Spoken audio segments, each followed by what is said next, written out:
Hi guys, my name is Marcus Trusty. I'm the founder of CORE. CORE is a motorized action group based out of Buena Vista.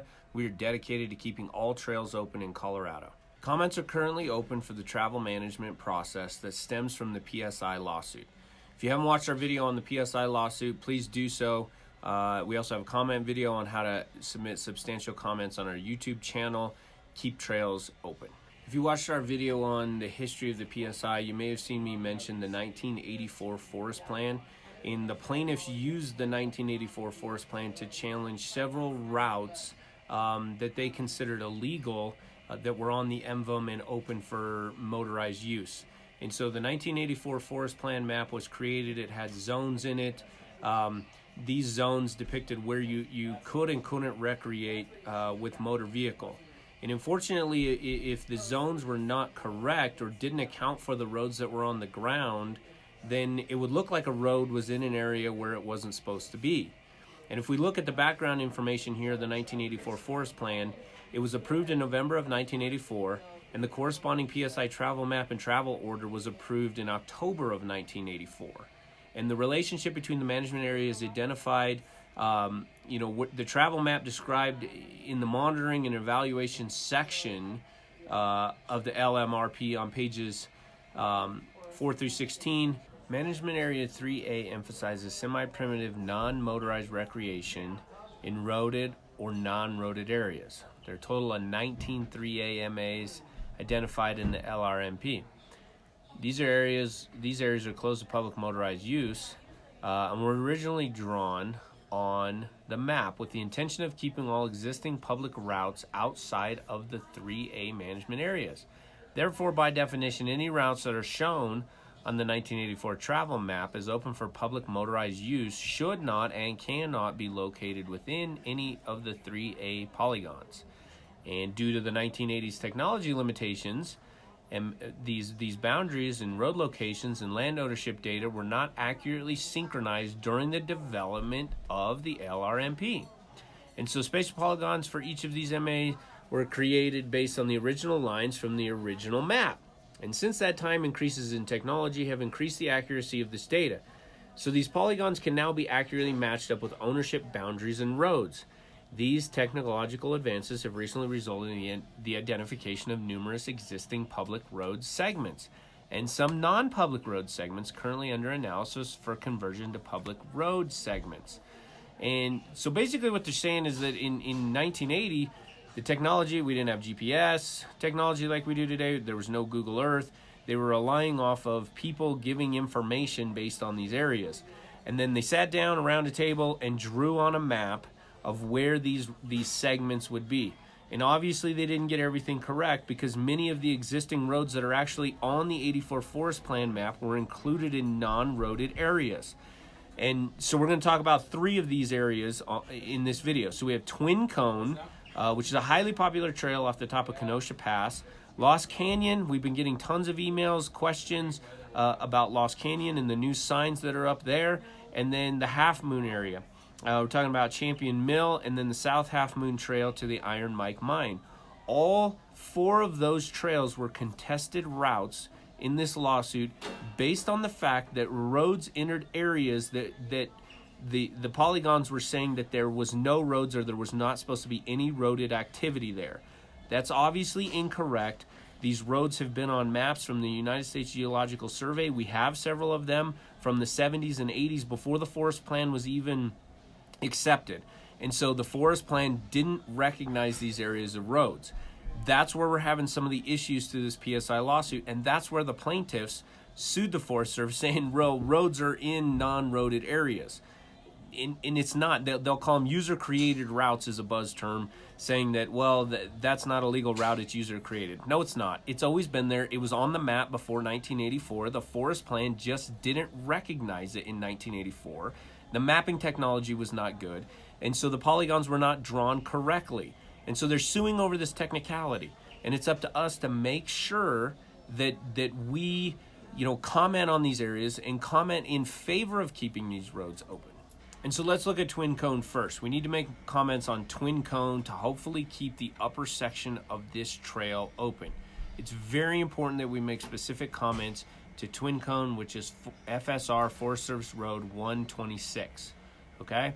And here's some bullet points about the importance of Twin Cone that you should reference when you make a comment about the trail. And so FSR 126 Twin Cone Road has long been one of the most popular four-wheel drive trails close to Denver along Highway 285. It's really known for excellent fall color viewing on the lower section and the challenging rock garden, steep climbs, and spectacular views once you get to the upper section. The last 2 miles of this trail, the upper section, the summit of North Twin Cone Peak, has been closed since 2016 under the terms of this lawsuit.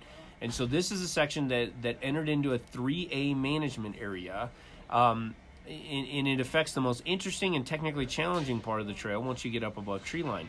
And the range of alternatives, unfortunately, in the travel management options here with respect to this route are inadequate and unresponsive to public demand to reopen the full length of this road. And so during the scoping period, there were several comments that were sent in asking the Forest Service to reevaluate this and open this upper section of road to continue to be used. Those comments went ignored. There's nothing in the alternatives that open the upper 2 mile-ish section of this road. And the only reason, that the travel analysis comments, the TAP comments recommended closing the upper section of the road was because of the mapping error that caused it to intrude into a 3A management area. This mapping error will be corrected by this forest plan amendment under this travel management process, meaning that there's no longer a need to close it. It's not going to be in a 3A area. It was an incorrect zone drawn, and they're going to correct that. And so the high recreational benefit that this road received, so they recognize the recreational benefit of this area and rank that as high. That needs to be a part of your comments. It should be kept open to the public with appropriate management and mitigating environmental impacts because of this. There's no serious environmental impacts or resource damage issues in the upper section of the trail that would warrant closing it. There's minor trail braiding and route splits, just like a lot of trails have above tree line. CORE and other groups have done extensive work to mitigate these issues and actually have pretty successful management techniques in doing so. All right? We're talking about possibly signing, fencing, and while winter wildlife impacts can be handled by making the current seasonal closure on this area permanent. So there would be no wildlife impacts during sensitive times because there's already a seasonal closure on the lower part of the trail, which would obviously extend to the upper part of the trail if that were to be kept intact. So that is not an issue then. And the current closure that they're recommending is in an arbitrary point in the middle of a dense forest with no room to turn around. So it's obviously nobody was on the ground looking at this area saying, this is an obvious place where we could end this trail. That didn't happen. It's in an area that is not suitable for a turnaround. We need to make sure they know that. The Forest Service what you need to say is the Forest Service should modify Alternative C, which is their preferred alternative, to reopen the upper section and convert the entire length of FSR 126 to a trail open to all vehicles. That would make it eligible for maintenance grants under the Colorado Parks and Wildlife OHV Fund. That would also deal with all of the issues that they're seemingly saying are present above tree line if it's converted to a full-size motorized trail open to all vehicles. Make sure to include all of that in your comments. Make sure to also include that it would negatively impact your recreation if the top section of this trail is closed.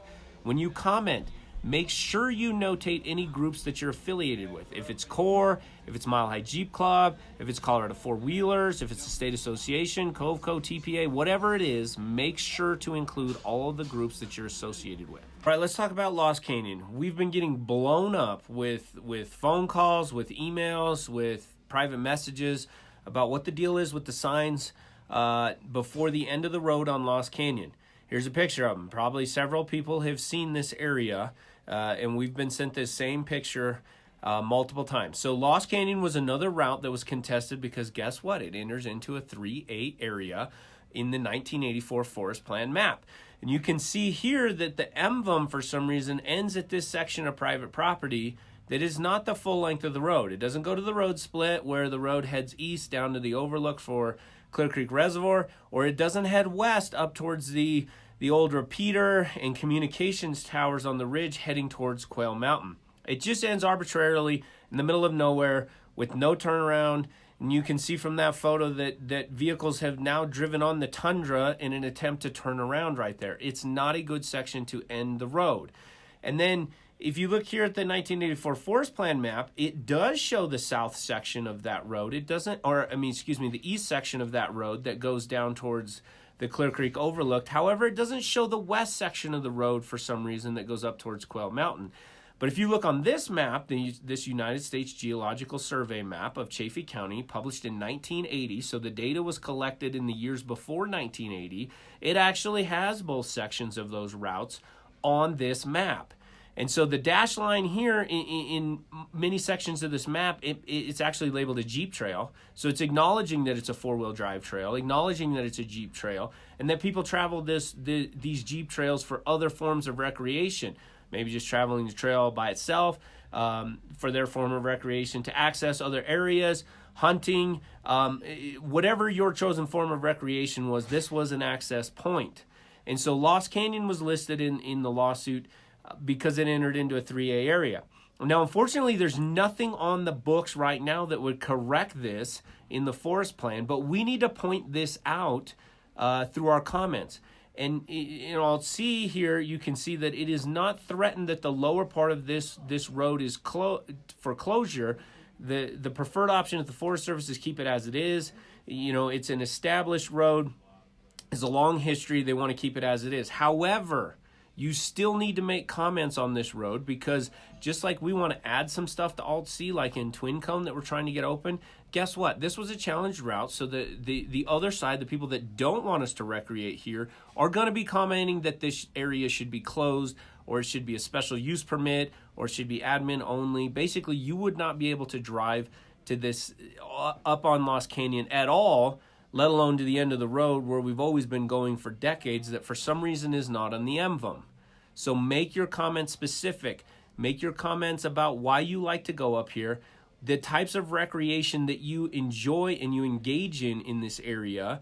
Reference the fact that it is on the map, even though it's in a 3A area. So unfortunately, the forest plan map is again incorrect.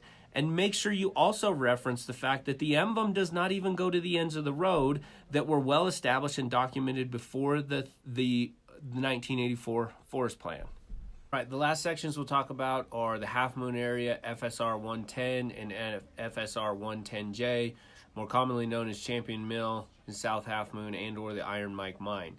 Once again, this area in the 1984 forest plan was not correctly mapped. Again, another 3A zone shows up here. The roads, however, were actually on the map, and so now the amendment has been done to correct that fact.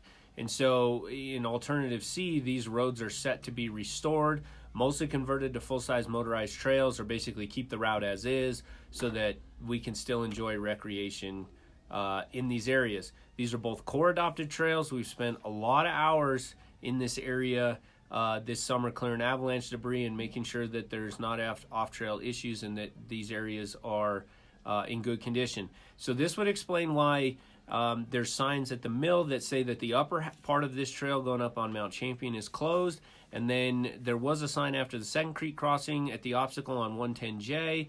It didn't last very long, but the upper part of that section was temporarily closed again for this lawsuit because these routes were challenged as contested routes because they entered a 3A management area. Again, that's incorrect. The map has been corrected or will be corrected through this travel management process.